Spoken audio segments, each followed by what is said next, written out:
The prophet stories are amazing,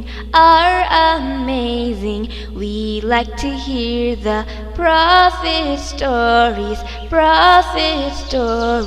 We like to hear the prophet stories.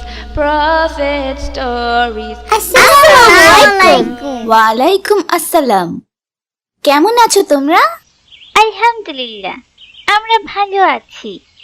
আমরা আপনার কাছে নবীদের গল্প শুনতে চাই। মাশাআল্লাহ, অনেক ভালো। মুসলিমদের জন্য নবীদের গল্প অনেক দরকার। আজকে আমরা নবী ইউনুস আলাইহি ওয়াসাল্লামের গল্প শুনবো। তোমরা শুনবে তো? হ্যাঁ, চলো তাহলে শুরু করি। বিসমিল্লাহ।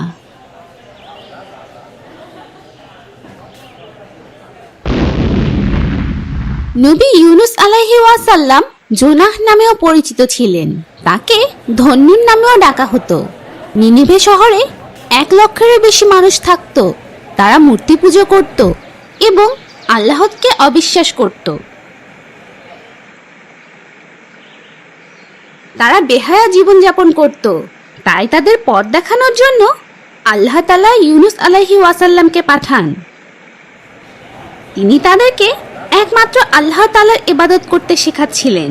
কিন্তু লোকেরা তার উপদেশ পছন্দ করেনি, কারণ তারা নিজেদের মতো ইবাদত করত। তাই তারা যুক্তি দিয়েছিল, আমরা এবং আমাদের পূর্বপুরুষেরা অনেক বছর ধরে এই দেবতাদের পুজো করছি, আমাদের কোনো ক্ষতি হয়নি। তিনি তাদেরকে বোঝানোর চেষ্টা করেন যে মূর্তি পুজো করা তাদের জন্য বোকামি এবং যাতে তারা আল্লাহর আইন মেনে চলে, কিন্তু তারা তাকে মেনে নেয়নি। তিনি তাদেরকে সতর্ক করে দেন যে যদি তারা বোকামি করতে থাকে তাহলে অনেক তাড়াতাড়ি তাদের উপর আল্লাহর শাস্তি আসবে। কিন্তু তারা খুব খারাপ লোক ছিল। তারা নবী ইউনুস আলাইহি ওয়াসাল্লামকে বলে, আমরা তোমার হুমকিতে ভয় পাই না। তারা তাকে আরো বলে, শাস্তি আসতে দিন। নবী ইউনুস আলাইহি ওয়াসাল্লাম খুব কষ্ট পান এবং রেগে যান এবং তাদেরকে বলেন যে তাহলে তিনি তাদেরকে একা রেখে চলে যাবেন।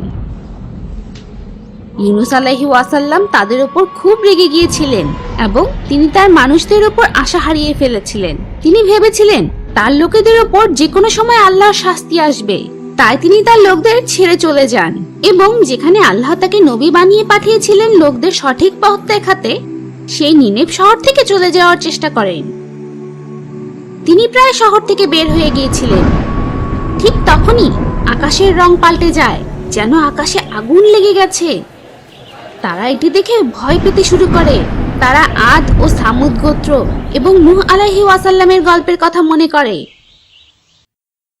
আদ ও সামুদ গোত্রের গল্প কি ছিল? কেউ কি আমাকে এই কাহিনী বলতে পারবে? আমি বলতে পারবো। আদ জাতির গল্প হলো হযরত হুদ আলাইহি ওয়াসাল্লামের গল্পটি। মাশাআল্লাহ।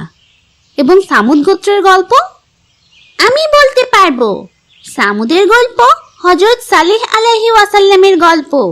মাশাআল্লাহ, খুব ভালো। চলো আমরা আবার গল্পে ফিরে যাই। যখন তারা দেখতে পায় যে আল্লাহ তাআলার কাছ থেকে শাস্তি আসছে, আদ ও সামুদ জাতির মতো তারা সবাই ধ্বংস হয়ে যাবে, তখন তাদের মনে আল্লাহর উপর বিশ্বাস চলে আসে। শহরের সবাই, বড় ছোট শিশু, সবাই মিলে পাহাড়ে জমা হয় এবং তাদের সৃষ্টিকর্তা আল্লাহর কাছে রহমত ও ক্ষমা পাওয়ার জন্য কাঁদতে থাকে।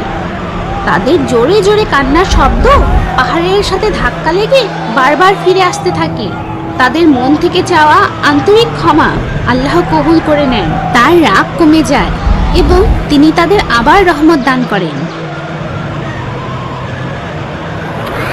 কেন আল্লাহ তাদের ক্ষমা করলেন কিন্তু আদ ও সামুদ জাতিদের ক্ষমা করেননি?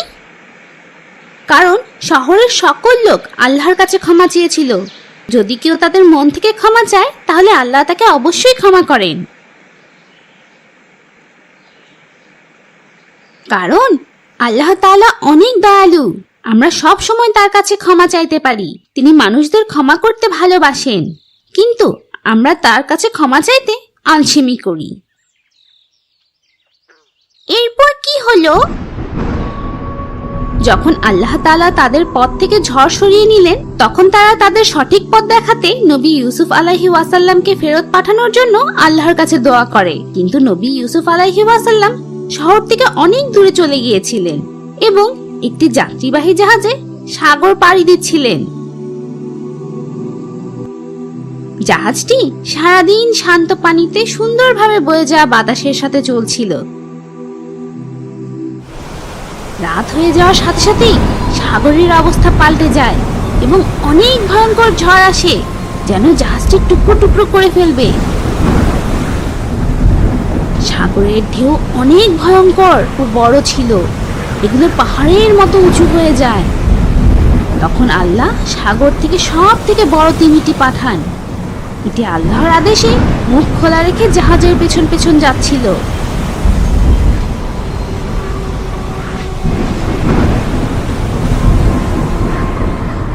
জাহাজের লোকেরা কি করবে বুঝতে পারছিল না।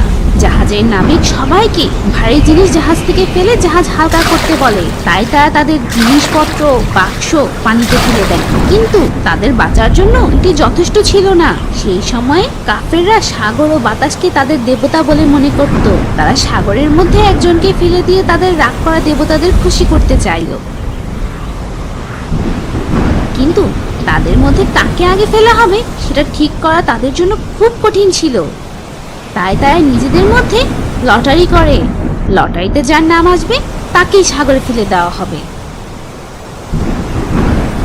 যখন তারা লটারি করলো তখন ইউনুস আলাইহি ওয়াসাল্লামের নাম আসতো, কিন্তু তারা জানতো যে তাদের মধ্যে ইউনুস আলাইহি ওয়াসাল্লাম সব থেকে ভালো এবং সবচেয়ে সম্মানিত মানুষ ছিল।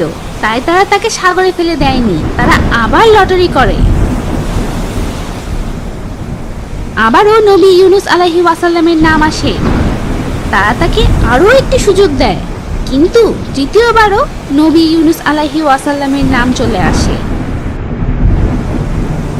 তখন নবী ইউনুস আলাইহি ওয়াসাল্লাম বুঝতে পারলেন যে এর মধ্যে আল্লাহর কোনো ইশারা আছে, কারণ আল্লাহ তাকে তার লোকদের প্রতি যে কাজ দিয়েছিল তিনি সেটি না করে চলে এসেছিলেন এবং আল্লাহর অনুমতিও নেননি।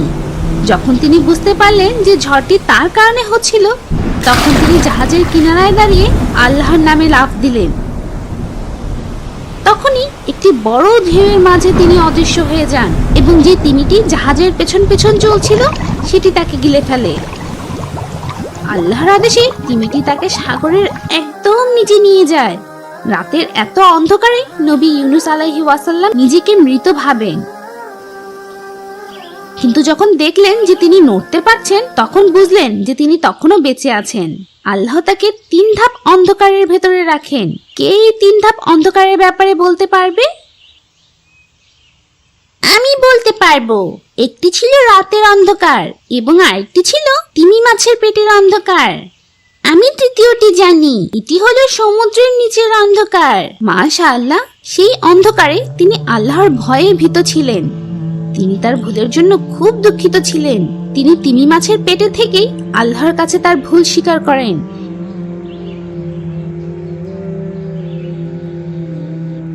এবং ক্ষমা পাওয়ার জন্য অনেক গভীরভাবে দোয়া করেন।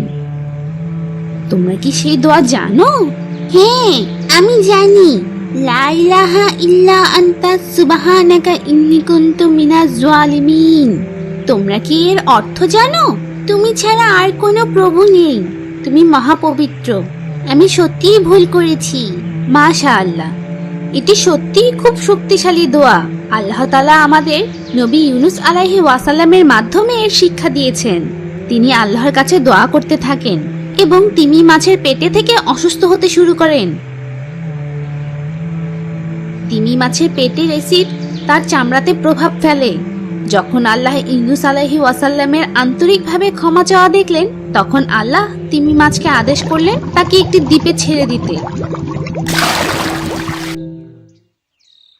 যখন ইউনুস আলাইহি ওয়াসাল্লাম তীরে উঠলেন, তিনি খুব অসুস্থ ছিলেন এবং সূর্যের তাপে তার চামড়া পুড়ে যেতে থাকে। তখন ইউনুস আলাইহি ওয়াসাল্লামকে সূর্যের তাপ থেকে রক্ষা করার জন্য আল্লাহ তাআলা একটি গাছ বানালেন।